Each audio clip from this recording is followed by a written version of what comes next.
Fred MacMurray was born Frederick Martin MacMurray on August 30th, 1908, in Kankakee, Illinois, and spent much of his childhood in Beaver Dam, Wisconsin, growing up in a modest Midwestern household where discipline, politeness, and steady work were valued more than glamour or ambition. His early life was shaped not by dreams of stardom, but by a sincere love for music and performance. He learned to play the saxophone and earned a music scholarship to Carroll College, which at the time seemed to point him toward a future in orchestras rather than on film sets. Before Hollywood ever noticed him, MacMurray worked in bands and appeared in vaudeville shows, gaining confidence, timing, and a relaxed stage presence. These early experiences quietly molded the calm, approachable persona audiences would later recognize, making him feel less like a distant celebrity and more like a familiar neighbor who happened to live on the silver screen. Arrival in Hollywood and rise to stardom. MacMurray's transition into film began in the early 1930s when Paramount Pictures offered him a contract, a turning point that shifted his career from music halls to movie studios. His breakout role came in The Gilded Lily in 1935, where his easy charm and natural delivery stood out in an era filled with larger-than-life performances. He quickly became known for portraying sincere, relatable men who balanced confidence with humility, a combination that resonated strongly with audiences still recovering from the hardships of the Great Depression. Throughout the late 1930s and 1940s, he shared the screen with leading actresses such as Katharine Hepburn and Carole Lombard, building a reputation as a dependable and likable leading man. Directors appreciated his professionalism, while viewers admired his warmth.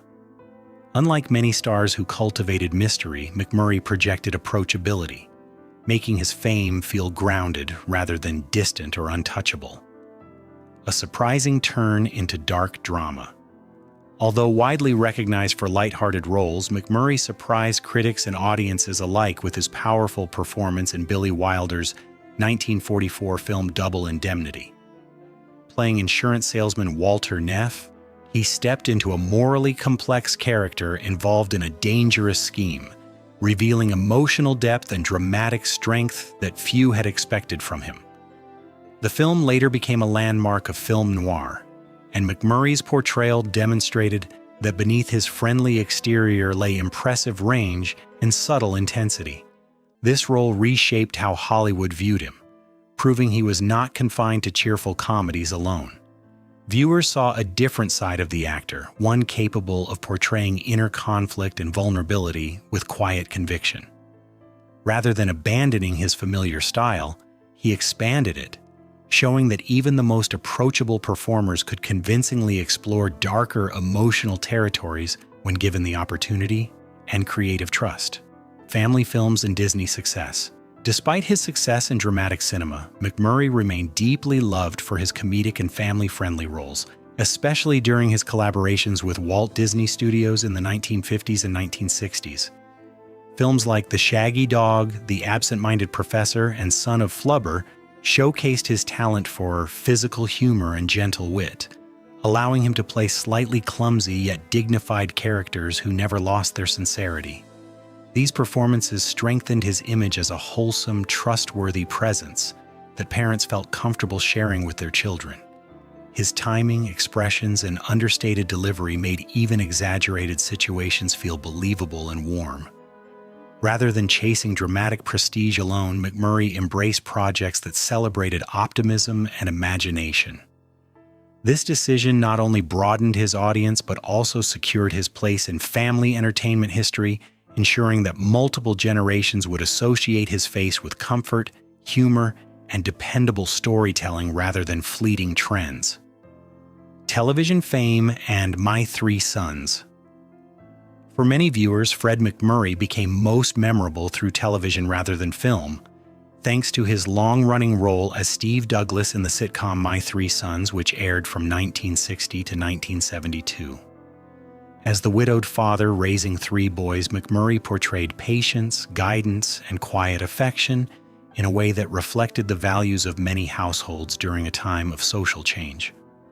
Week after week, audiences welcomed him into their living rooms, seeing not just an actor but a reassuring figure who represented stability and understanding.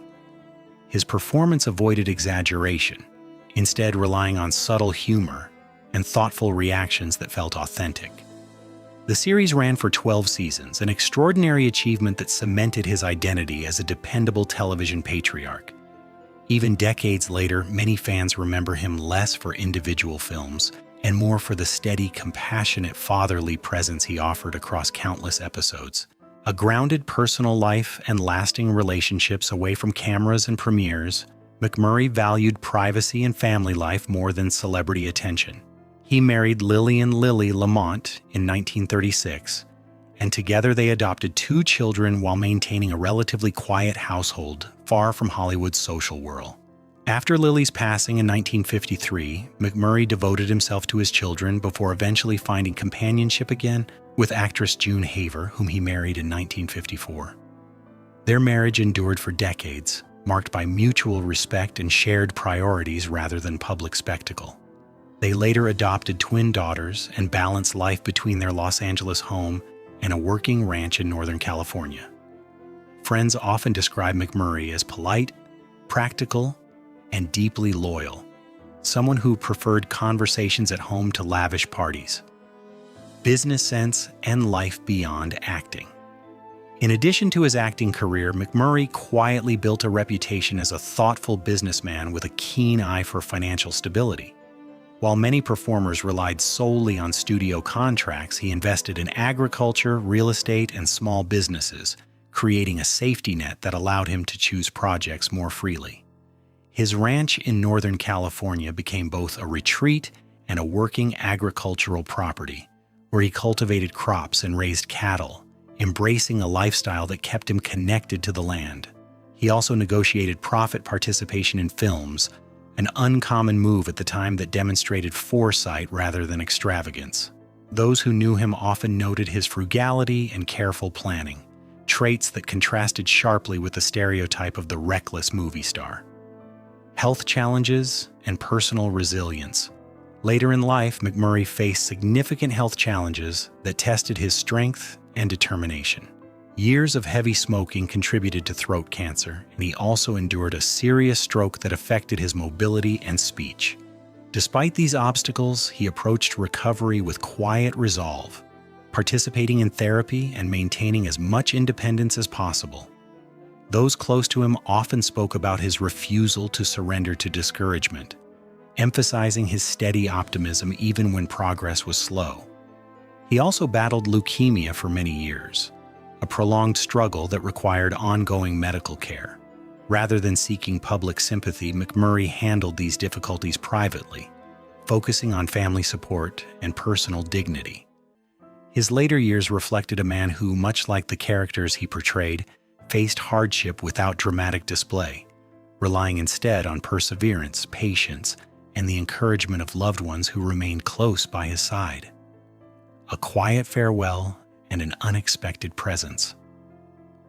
When Fred MacMurray passed away in 1991, his funeral reflected the understated nature of his life, attended by family members, friends, and colleagues who respected his preference for privacy. Among those present was actor Tommy Kirk, a former Disney co-star whose appearance surprised some observers but carried a gentle symbolism of professional respect and shared history. Kirk and MacMurray had worked together in family films that delighted audiences decades earlier, and their connection was rooted in collaboration rather than publicity. Kirk's attendance was not about headlines or statements. It was simply a gesture of farewell from one performer to another who had once shared meaningful screen time. The moment quietly reminded attendees that relationships in the entertainment world are often more personal than public narratives suggest. Enduring legacy and human warmth. Fred MacMurray's legacy endures not merely because of box office successes or television ratings, but because of the consistent humanity he brought to every role and relationship.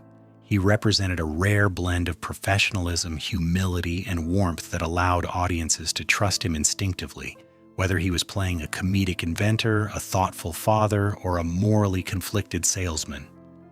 Beyond the screen, his dedication to family, careful financial planning, and preference for a grounded lifestyle revealed a man who valued substance over spectacle.